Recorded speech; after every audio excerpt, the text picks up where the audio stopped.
पानीमा यसलाई राम्ररी पहिला पखाल्नुपर्छ।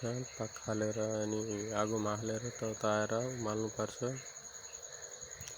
उमालिसकेपछि राम्रो पानीले यसलाई धोएर मसला तयार गरेर अनि मसला भुट्नुपर्छ।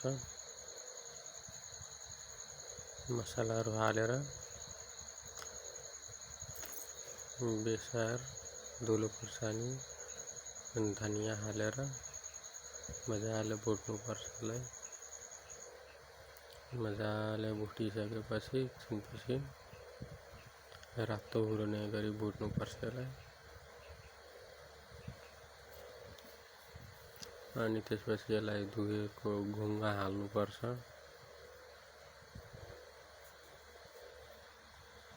घुङ्गा हालिसकेपछि यसलाई मजाले भुटेर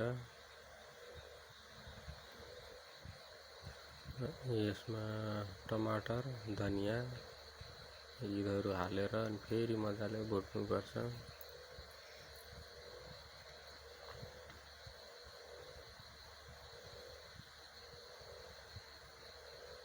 धेर चलाउनु हुँदैन, नत्र त्यो फुट्ने डर हुन्छ। भुट्दै गएपछि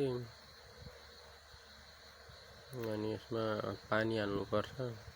पानी चाहिँ घरमा छोप्ने गरी हाल्नुपर्छ बराबर गरेर।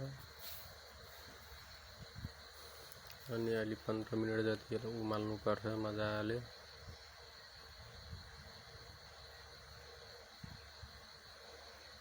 अनि उमालिसकेपछि यसमा माथिबाट त्यो आलसको धुलो हाल्नुपर्छ, भुटेको आलसको धुलो।